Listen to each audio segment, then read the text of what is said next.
tugende ntandise tukwaniriza nnyo ku Bukedde Council. Yes, amanya nahabwe Precious kuva mu Legal Advocates. Tusanyuse nnyo ba Bukedde. Munaye tugaye katukunoonyeko kuba gwe eyali council wa Nicole kuviira ddala kugiri emisango gye ne kafuta. Twalabye ka vidiyo ng'ali n'omu ku bayimbi ne tugamba omwana ono council teyamubuulira mateeka tomuwabula kiki. Ensonga naffe twazirabye nga ziraizinze issues nyingi ku social media na buli omu agamba si kituufu omwana tasaanidde abeere mu vidiyo amateeka galiwa ab'obuyinza baliwa minisita w'abaana aliwa twabirabye nga biyitingana naye naffe ne tugamba katujje tunyonyole eggwanga ku nsonga eno.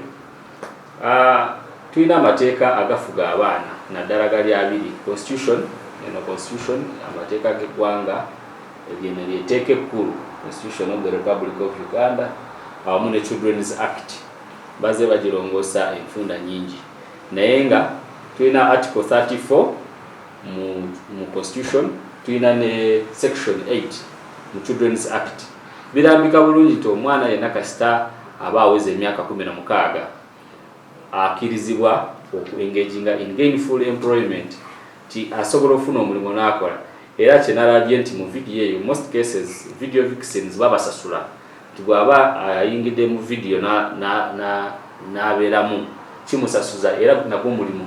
So if it is any kind of employment so long as aweza 16 years aba alina okusasulwa era kiba kikirizibwa mu mateeka kusinziira ku buwayiro buno Article 34 of the Constitution of the Republic of Uganda and Section 8 of the Children's Act.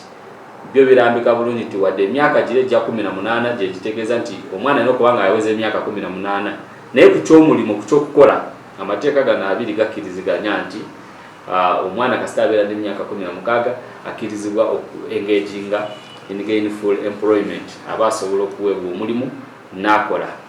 Naye era ati waliwo ensonga eya okukozesa abaana ate abali below 16 years ekyo kyo kikyamu nti omwana ali below 16 years takkirizibwa. Kati mwabo otwala abakiranti waffe Pretty Nicole aweze emyaka 16 kusinziira ku birth certificate ye gye tulabako.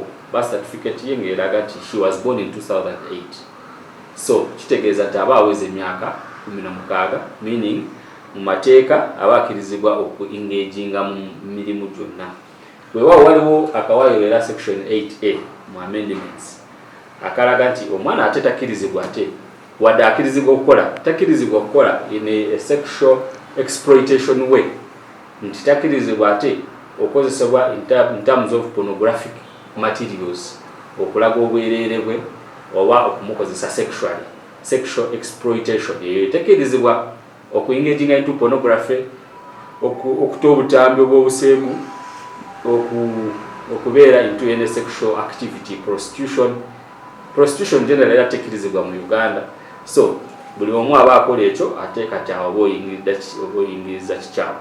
Then waliwo n'etteeka eddala lya computer misuse eritakkirizibwa kusharinga any information ekwata ku mwana nga tolina consent okuva ku bazadde be. So twewala ebintu ebyo kasita omwana ng'abeera ali below 16 years tomukozesa. Naye abantu abasinga balina abaana ewaka be bakozesa nga ba house girl nga tebanaweza emyaka egikkirizibwa okukozesebwa. So kati abo okola kikyamu kusinziira ku mateeka kubanga abatanabakkirizibwa abatanaweza emyaka 16 egikkirizibwa for employment. Okay. Therefore kati ku nsonga ya Nicole yo engeri gyawezezza 16 she has a right okufuna wona waasobola okufuna omulimu n'akola so long as the work is not sexual exploitative.